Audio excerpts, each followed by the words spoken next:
Olá, sejam bem-vindos mais uma vez ao canal Servir e Amar Estudos Espíritas. Nós aqui estamos para divulgar esta doutrina bendita, a doutrina espírita, consoladora e confortadora. Essa doutrina que nos acolhe e nos oferece sempre as oportunidades benditas de agradecer a Deus e a Jesus pela oportunidade da vida. Hoje nós vamos falar um pouquinho. Há muitas moradas na casa de meu Pai. De todos os temas, de todos os ensinamentos de Jesus, talvez esse seja um dos mais controversos, porque requer uma interpretação onde muitas doutrinas teológicas têm dificuldades de compreender.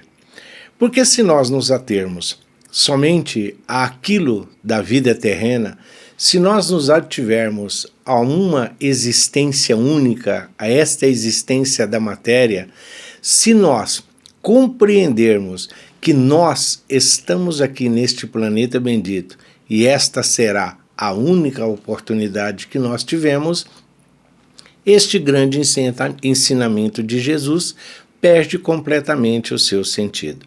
Qual a razão de o Mestre nos dizer que existem várias moradas na casa de meu Pai? E ele, quando se dirige a nós, segundo o evangelista Mateus, ele ainda está se referindo, né? Tomai de mim, que sou manso e brando de coração. Ele diz que vai preparar para nós essas novas moradas. E quando estivermos prontos, ele vem nos buscar.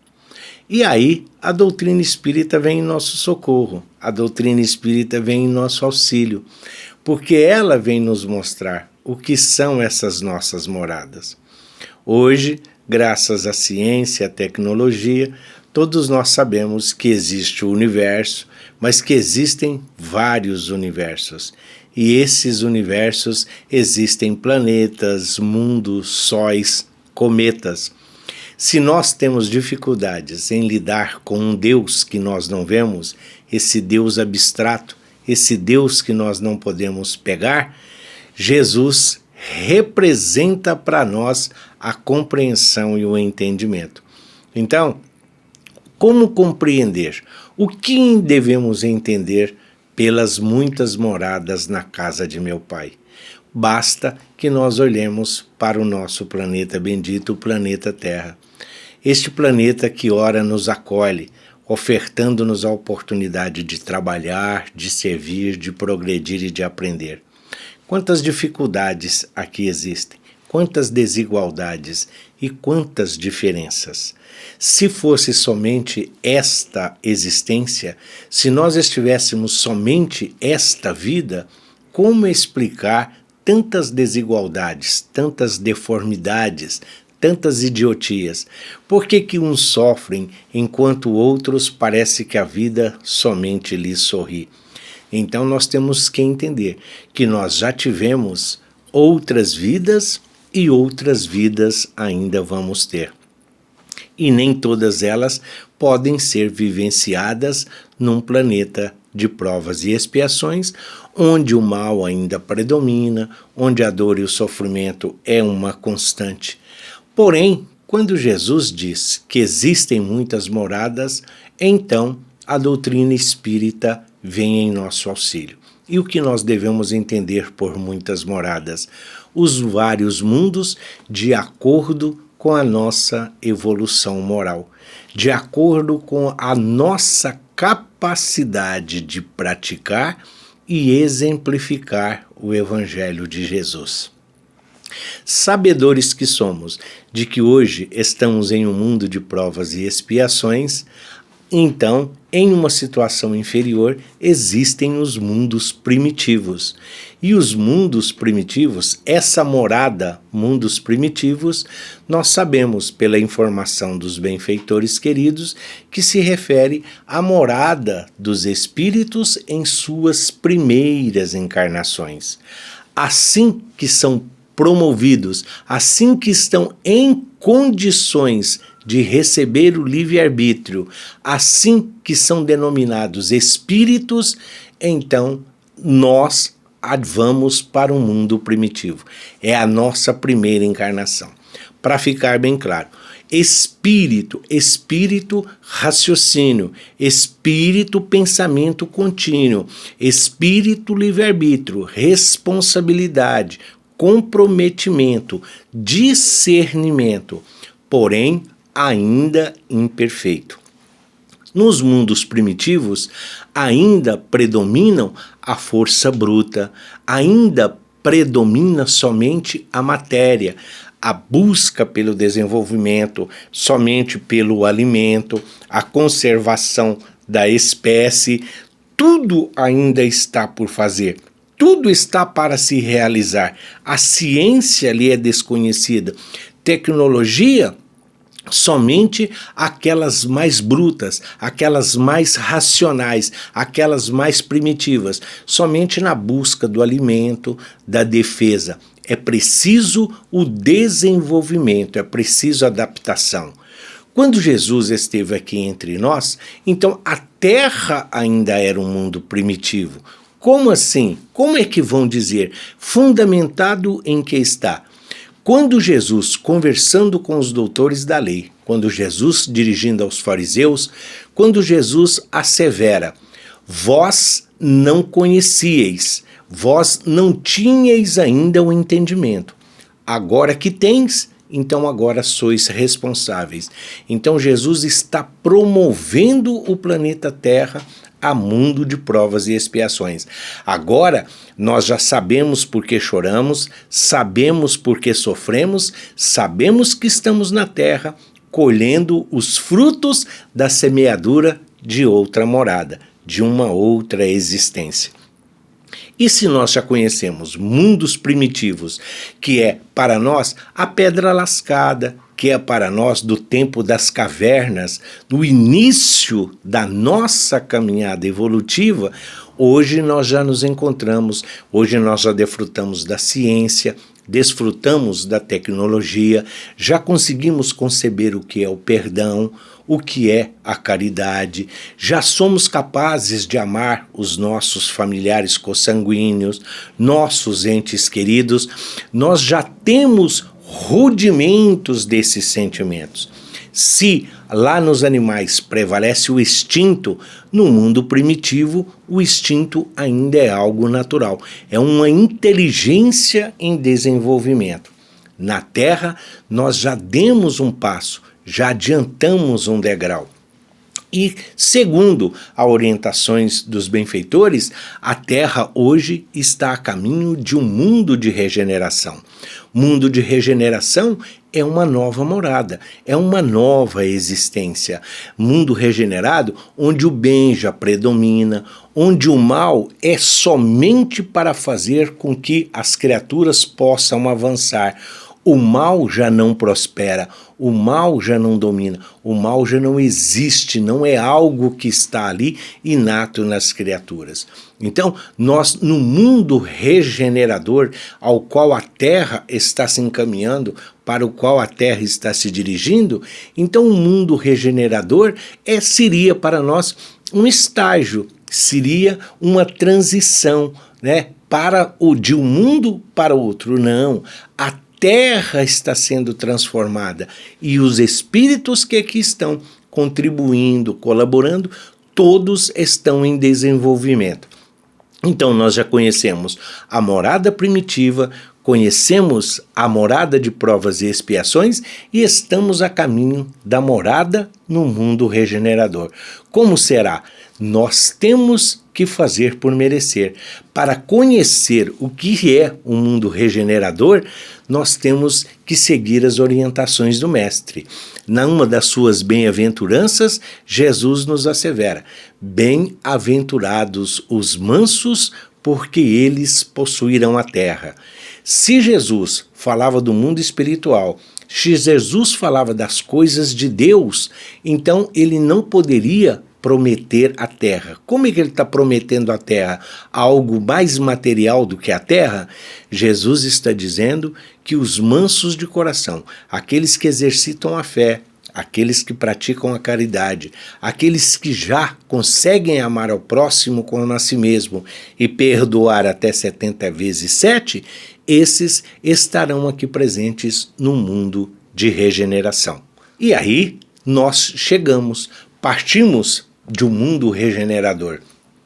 E assim como o mundo regeneradores, nós temos mundos puros, nós temos mundos felizes e temos os mundos angelicais. E chegaremos à mais alta das hierarquias, a esfera crística que nós conhecemos. Então, essas várias moradas é de acordo com a nossa evolução, de acordo com a nossa capacidade de amar, de acordo com a nossa capacidade de servir. Um exemplo prático. Hoje nós podemos morar em um casebre, em uma choupana, ou morarmos em uma comunidade, morarmos em um barraco de tábua. E nós lá estamos protegidos das intempéries, da natureza. Nós estamos ali protegidos do calor, do frio, do vento, onde nós nos abrigamos, onde nós nos recolhemos junto àqueles espíritos reunidos pela misericórdia divina em um lar. Então este casebre, esta choupana, este barraco é para nós uma referência, é a nossa morada. Mas nós estamos trabalhando, nós estamos procurando desenvolver para mudarmos para uma casa. Sim, a casa, em relação ao casebre, é uma morada melhor, é uma morada mais confortável, é uma morada melhor estabelecida, é uma morada que vai ofertar-nos as melhores condições. E se nós trabalhamos dignamente, se nós trabalhamos e ganhamos o nosso sustento com o suor do nosso rosto, nada mais justo do que evoluir. É a lei do progresso, é a lei do trabalho, é a lei da conservação. E quando nós adentramos a nossa casa, a nossa nova morada, a casa, o casebre ou a choupana não vai ficar abandonado. Vai ter alguém que vai precisar dele. Vai ter alguém que vai ali se encontrar. Ele vai ser útil para esse outro espírito, para essa criatura, para esse outro ser humano, assim como foi para nós. E nós temos que nos adaptar à nossa nova morada. Como nós vamos viver ali? Quais são as condições? Quais são as responsabilidades? Quais são os custos de ali estarmos? E assim nós vamos prosseguindo. O nosso objetivo é uma outra casa maior, é um outro patrimônio maior. Não que seja material, nós não vivemos para as coisas materiais, mas é preciso entender as moradas na casa do Pai. Quanto maior a casa, maior responsabilidade, maior o dever, maior a obrigação. São mais criaturas para zelar, são mais tutelados. Nós arregimentamos irmãos e companheiros onde estamos. Muitas vezes nos casebre somos nós. Nós estamos ali somente com a nossa família. Muitas vezes, quando vamos para casa, nós agregamos outras criaturas que vão morar conosco. Nossos pais, muitas vezes em idade avançada, filhos, nora, genros, netos, todas as criaturas vêm somando nessa nova jornada. E lá vamos nós. Então é maior a responsabilidade, são mais pessoas zelando. E vamos pensar, e os tronos, então, é uma morada? E lá onde moram os reis, não deixa de ser uma morada? Sim, e imaginemos a responsabilidade deles. Saindo do casebre, a responsabilidade e os custos são muito menores. Na casa, aumenta os custos, aumenta as despesas, aumentam as responsabilidades, os perigos, as tentações, os vícios, tudo isso, a ociosidade, às vezes a preguiça, a fascinação, o elogio. Isso não é? Sim, mas também nós podemos pensar Quantos nós podemos ajudar? Quem tem uma casa muito grande requer cuidado. Você pode empregar um jardineiro, você pode empregar um auxiliar, você pode empregar um motorista, você pode empregar uma série de criaturas que você vai passar a fazer parte da sua vida e da sua existência. Ou seja, a morada é uma alavanca de progresso, é uma alavanca evolutiva, é um instrumento que todos nós podemos usar. Imaginemos então quem está morando em um trono. Olha a responsabilidade de zelar pelos seus tutelados, de cuidar de todos aqueles que estão sob a sua responsabilidade. Saúde, educação, é preciso ofertar-lhes condições dignas, é preciso dar a eles, ensinar o caminho. Nessas situações, o que importa é a direção e não a velocidade em que nós nos encontramos. Se nós olharmos as muitas moradas na casa de meu pai, então os mundos felizes, os mundos puros, são esses mundos onde a inveja, onde o ciúme, onde a ganância, a avareza e a luxúria, tão comum no mundo de provas e expiações, já não mais terão acesso. As criaturas, nós que lá estaremos, já teremos passado por todas essas dificuldades, por todas essas nuances. E exatamente por conhecer e saber dos desdobramentos desses mundos e as consequências que nós hoje estamos no mundo de provas e expiações, colhendo os frutos da semente que ontem nós lançamos o solo. Então, para os mundos futuros, vamos semear uma melhor semente para que a colheita também possa ser leve, a colheita possa ser proveitosa. Sim, nós vamos precisar de braços para ajudar na colheita, para ajudar na nossa vinha? Sim, e são as novas moradas. Isto é progresso. Quando a doutrina espírita fala para nós de reencarnação, quando a doutrina espírita fala para nós desta vida evolutiva, é isso que nós temos que aprender. O espírito não evolui somente na parte moral, nós evoluímos materialmente também falando. O nosso objetivo como espíritos é chegar à condição de Cristo, a condição crística em elevação moral, na prática do amor, na prática da caridade, da benevolência, da indulgência. Mas, enquanto nós caminhamos na morada nossa hoje, atual, o planeta Terra, nós precisamos fazer com que o planeta evolua. Nós precisamos fazer com que o planeta avance adiante. Como? Ajudando todos aqueles que estão à nossa volta. Então nós compartilhamos a inteligência, nós compartilhamos os conhecimentos, nós ajudamos a levar a informação, nós procuramos viver o Evangelho aqui nessa morada. As moradas futuras, os mundos puros, os mundos felizes, os mundos angelicais, nós não temos muita referência, mas não é porque não pode, é porque nós não temos acesso, nós não temos referência terrena do que é um mundo feliz, nós não temos referência do que são os mundos puros ou angelicais. Falta para nós essa referência, essa evidência.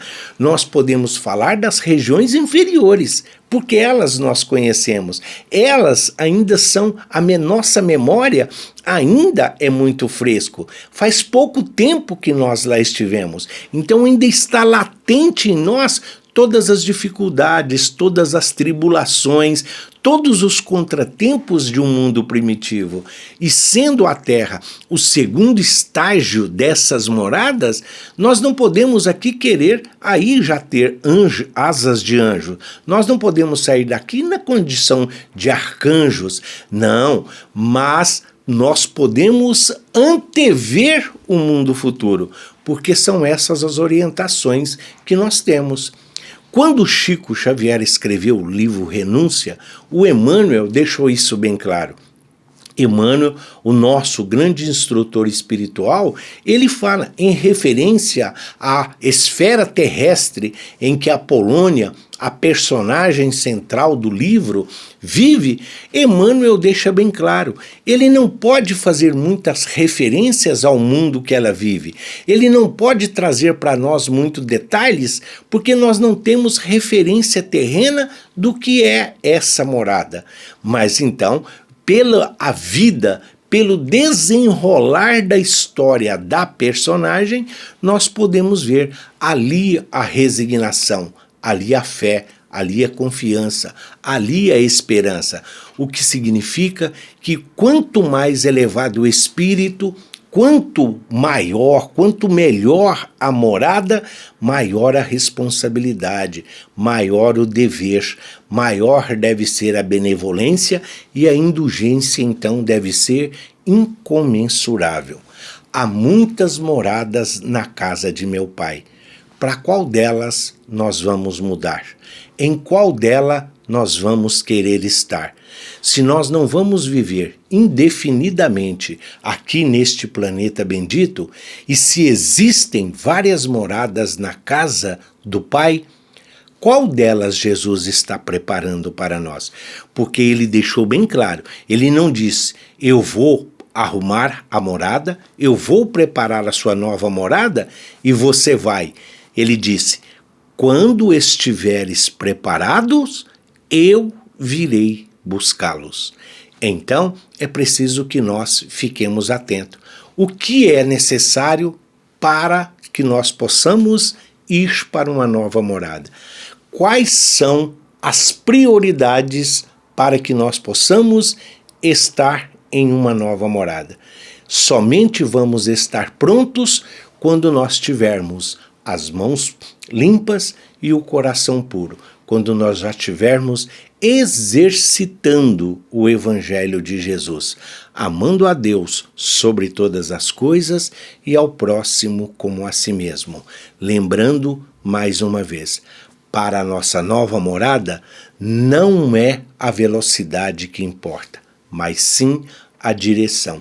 Conscientes e cientes do mandato que nos é confiado, aguardemos a chamada do Cristo, mas preparando-nos porque não sabemos quando o Senhor da vinha virá.